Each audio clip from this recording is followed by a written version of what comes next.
Hello viewers, எல்லோரும் எப்படி இருக்கீங்க? இன்றைக்கி செடியோட அப்டேட்டை ஒன்று பார்த்துட்டு அப்புறம் இன்றைக்கி என்ன உரம் கொடுக்கணும்னு பார்ப்போம். வீடியோக்குள்ளே போகிற அப்படின்னா ஜோதி ஃபார்மிங்கை சப்ஸ்கிரைப் பண்ணிக்கோங்க. இல்லை ஆளுங்கிற பெல்லைக்கான கிளிக் பண்ணிக்கோங்க. அப்படின்னா தான் போடுற வீடியோ உடனே உங்களுக்கு நோட்டிஃபிகேஷனாக கிடைக்கும். இங்கே பாருங்கள் வியூவர்ஸ், சீனிக்கிழங்கு செடியை பாருங்கள் எவ்வளோ சிறப்பாக வந்துக்கிட்டு இருக்குன்னு பாருங்கள். அடுத்து இங்கிட்டு பீட்ரூட்டையும் பாருங்கள், கணக்குக்கு 4 பீட்ரூட் செடி வருது. இது என்ன செடின்னு தெரில, பார்த்து சொல்லுங்கன்னு சொன்னேன். இது என்ன செடின்னு தெரிஞ்சால் கமெண்டில் சொல்லுங்கள். என்ன விதை போட்டேன்னு எனக்கே மறந்து போச்சு. இந்த பாருங்கள், இந்த அவரைக்காலையும் பூக்க ஆரம்பிச்சிச்சு பாருங்கள். இது செடி அவரை எவ்வளோ சிறப்பாக இருக்குன்னு பாருங்கள். அதோட விவர்ஸ், இந்த முருங்கை காஞ்சிருச்சுன்னு நினச்சேன். இந்த மழை பெஞ்சோன்னு என்ன செய்ய ஆரம்பிச்சிச்சு, திருப்பி தழுக்க ஆரம்பிச்சிருச்சு. நான் அடுத்து தழுத்து பெருசாக வந்துச்சுன்னா பூ விட்டு காய் விட ஆரம்பிச்சிரும். நம்ம முருங்கைக்காயும் நம்ம தொட்டியில் இருக்கும் போதே முருங்கைக்காய் பறித்தோம். இப்போ தரையில் வச்சுருக்கோமா, சிறப்பாக பறிக்கலாம். இங்கே பாருங்கள், மல்லிகைப்பூ குச்சி அன்னைக்கு கவாத் பண்ணி விட்டேன்ல, அதை என்ன செஞ்சேன், கீழே போடாமல் சும்மா ஒரு தொட்டியில் ஊனி வச்சேன். இங்கே பாருங்கள் எப்படி முளைச்சிருக்குன்னு பாருங்கள், குட்டி குட்டியாக.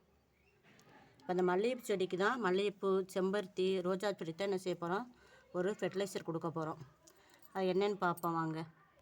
இங்கே பாருங்கள், ஆரஞ்சு பழத்தோலை நம்ம சோறு வடித்த தண்ணி, அரிசி கழுவுன தண்ணி, பருப்பு கழுவுன தண்ணி, டீ வேஸ்ட்டு எல்லாமே இருக்க தண்ணியில் மாவு சட்டி கழுவுனது, அதில் தான் என்ன செஞ்சுருக்கேன், ஆரஞ்சு பழத்தோலை போட்டு வச்சுருக்கேன். இதில் ஒரு சிட்ரிக் ஆசிட் இருக்கும். இதை நம்ம என்ன செய்யணும், தண்ணியில் கலந்துட்டு நம்ம மல்லிகை செடிக்கு கொடுத்துட்டோன்னா சரி. மல்லிகை செடி இப்போ நிறைய தளிர் அடிச்சிருக்கு, அவ்வளோ என்ன செஞ்சிடும், நமக்கு மொட்டாக மாறிடும். நம்ம அதனால் இப்போ என்ன செய்வோம், இதை மல்லிகை செடிக்கு கொடுப்போம். இங்கே பாருங்கள் கபாத் பண்ணிவிட்டோன்னே எவ்வளோ தளர் வந்திருக்கும் பாருங்கள்.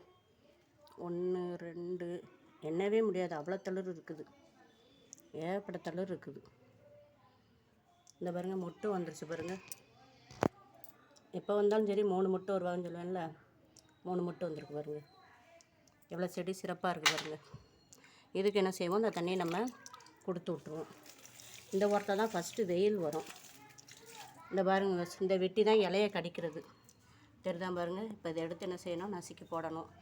ஆனால் டக்கு டக்குன்னு பறந்துருவாங்க, இலையை மட்டும்தான் கடிச்சு திம்பாங்க. இது எவ்வளோ சிறப்பாக இருக்குன்னு பாருங்கள். இங்கிட்டு 2 நம்ம பதியம் போட்டோம்ல, அதுவும் எங்கே பாருங்கள், புது இலை புது தளிர் வந்திருக்கு பாருங்கள். இதில் 3 தளிர் வந்துருக்குது. இதில் என்ன செய்யும், அடுத்து நல்லா மொட்டு வைக்க ஆரம்பிச்சிடும். எவ்வளோ சிறப்பாக இருக்கும் பாருங்கள்.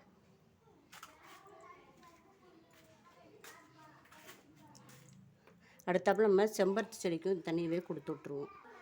இந்த பார்த்திங்களா விவர்ஸ், அந்த வெட்டி கடிச்ச இலைகள்லாம் எப்படி இருக்குன்னு பாருங்கள். இப்படி தான் கடிச்சு சாப்பிட்ருவாங்க இலையை ஃபுல்லும். இதுலையுமே ரோஸ் கன்வே என்ன செஞ்சிச்சு, தளிர் வர ஆரம்பிச்சிச்சு பாருங்கள்.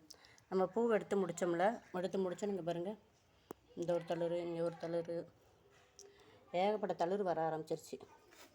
நான் அடுத்தாப்புல மொட்டு வைக்கோம்ல, அதுக்கு இங்கே பாருங்கள், இங்கே ஒரு தளிர் இருக்குது பாருங்கள். அது இப்போ மழை பெஞ்சனால தண்ணி கொஞ்சம் குறையாக தான் கொடுக்கணும். ஏன்னா மண் கொஞ்சம் ஈரப்பதமாக தான் இருக்குது. அதனால் நம்ம கொஞ்சம் தான் தண்ணி கொடுக்கணும். தண்ணி வேஸ்ட்டாக வெளியே போகாத அளவுக்கு கொஞ்சம் மட்டும் என்ன செஞ்சு விட்டணும், கொடுத்து விட்டணும்.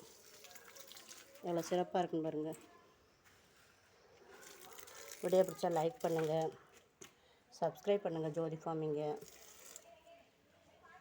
கமெண்ட் பண்ணுங்கள். தேங்க்யூ.